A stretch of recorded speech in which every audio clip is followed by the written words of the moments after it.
Imaginez, vous êtes à un dîner, les vannes fusent, les conversations vont bon train, et tout à coup, quelqu'un se tourne vers vous et vous demande « Et toi, qu'est-ce que tu sais faire de tes mains ?» Et là, gros malaise, parce que vous réfléchissez un instant et vous réalisez que vous passez la journée, le cul devant votre écran, que vos repas vous sont livrés, un acheté, un offert, t'inquiète, on connaît. Et la dernière fois que vous avez bricolé, c'était en 2019 pour monter une étagère Ikea, et encore, il manquait 3 vis. Bon, pas de panique, dans cette vidéo, je vais vous parler des 5 compétences fondamentales qu'un homme moderne devrait maîtriser. Compétence numéro 1, savoir cuisiner. Il faut l'exercicer tous les tours et ne bouge pas ma chérie, ne bouge pas ma chérie, on va juste, c'est rien.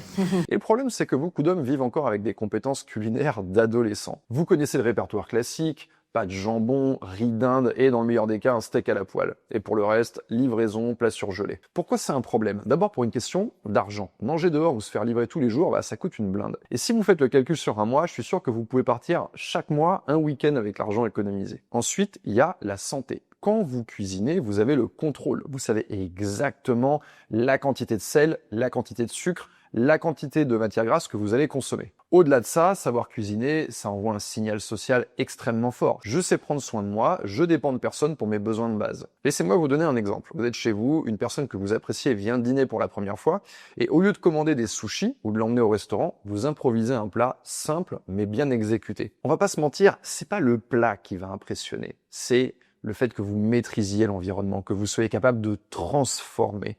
Et ça, inconsciemment, ça envoie un message puissant. Compétence numéro 2, la conduite et la liberté de mouvement. Dans la vie d'une personne, il y a une évolution dans la mobilité. Et ça, c'est révélateur du passage de l'enfance à l'adulte. Quand vous êtes enfant, vous dépendez complètement de vos parents pour vous déplacer. Vous voulez aller chez un copain, faut demander à votre maman de vous conduire. L'adolescence, c'est la frustration de l'immobilité. Vous commencez à avoir une vie sociale, vous voulez sortir, explorer, mais vous êtes coincé. Vous devez négocier, attendre, dépendre du bon vouloir de quelqu'un d'autre. Et puis à l'âge adulte, normalement, c'est la liberté de mouvement. Vous décidez où vous allez et quand vous y allez. Le problème, c'est que pas avoir son permis à l'âge adulte, ça vous fait perdre des points de votre crédibilité sociale. Je dis pas que c'est juste ou injuste, c'est un fait, parce que ça renvoie cette image de quelqu'un qui n'a pas totalement quitté l'adolescence, qui dépend encore des autres pour ses déplacements de base. Bon, maintenant je dis pas qu'il vous faut absolument une voiture, surtout si vous vivez dans une grande ville avec des transports très efficaces.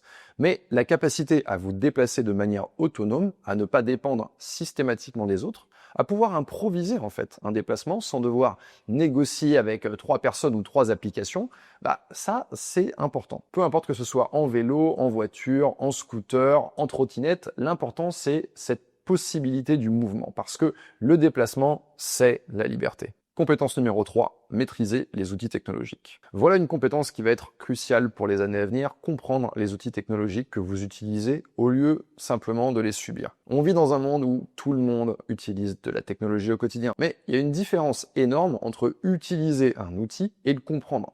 Et la plupart des gens sont des utilisateurs passifs. Ils cliquent sur des boutons sans savoir ce qui se passe derrière. Aujourd'hui, la compétition, la guerre, un peu comme dans les films type Terminator, humain versus machine, la guerre, elle ne se fait pas entre les utilisateurs de machines et les non-utilisateurs, elle se fait entre ceux qui les utilisent sans les comprendre et ceux qui les comprennent. Il faut que je sache comment Skynet est fabriqué. Qui en est responsable?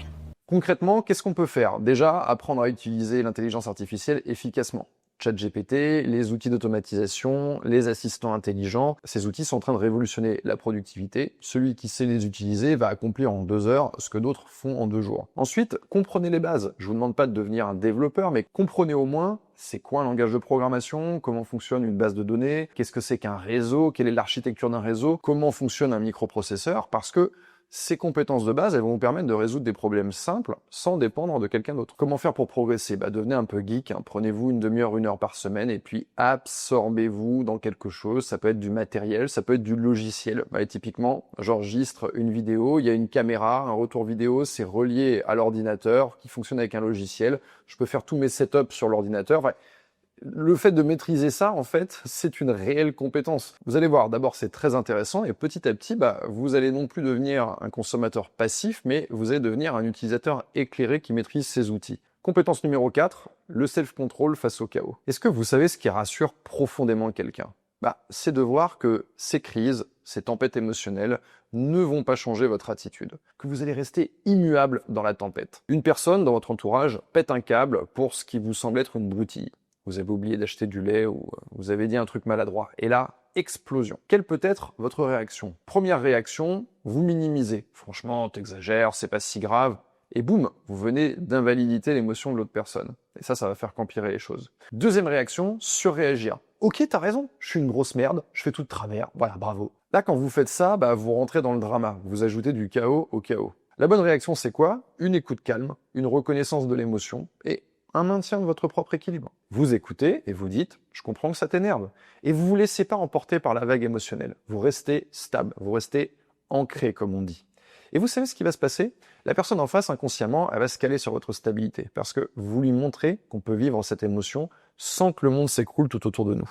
Le self-control, c'est choisir consciemment comment vous répondez aux situations, au lieu de laisser vos émotions décider pour vous. C'est la différence entre dire « je suis en colère et je vais exploser sur la première personne que je croise » et dire « je suis en colère, je le reconnais, maintenant je gère ça de manière constructive ». Compétence numéro 5, maîtriser un savoir-faire manuel. Le problème du monde moderne, c'est qu'on vit de plus en plus dans un univers dématérialisé. On travaille sur des ordinateurs, on communique via des messages, on se divertit sur des plateformes numériques, on parle à une intelligence artificielle, tout est devenu virtuel. Et du coup, beaucoup de gens n'ont plus ce rapport à la matière. Ils savent plus créer avec leurs mains. Ils ont complètement perdu cette connexion avec le monde physique tangible, réel. Mais cette connexion, elle est fondamentale pour votre psychologie. Quand vous savez réparer, construire quelque chose, vous développez une forme de confiance différente. Une confiance ancrée dans la réalité. Vous ne dépendez plus d'un expert pour chaque petit problème. Vous savez que vous avez une prise sur le monde physique. Alors, ça peut être du bricolage de base, changer une ampoule, fixer une étagère correctement, réparer un robinet qui fuit, monter un meuble sans péter un câble au bout de 10 minutes.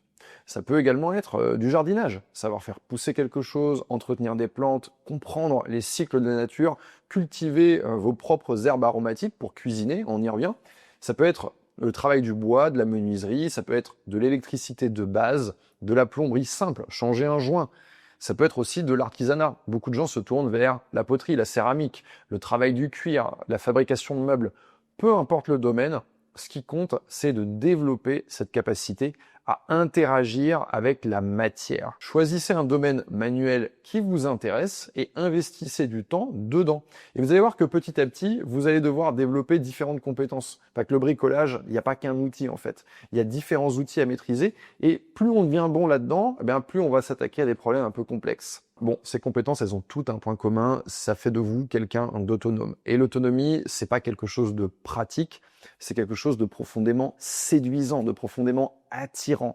Parce que quelqu'un d'autonome, c'est quelqu'un qui ne dépend pas des autres pour ses besoins de base. Dites-moi en commentaire, parmi ces différentes compétences, celles que vous maîtrisez, celles que vous voudriez maîtriser, vous pouvez également rajouter des choses que j'ai pas dit dans la vidéo. Si vous avez aimé cette vidéo, mettez un pouce vers le haut, n'oubliez pas de vous abonner à ma chaîne, je fais une vidéo chaque semaine. C'était Yann et je vous dis à très vite.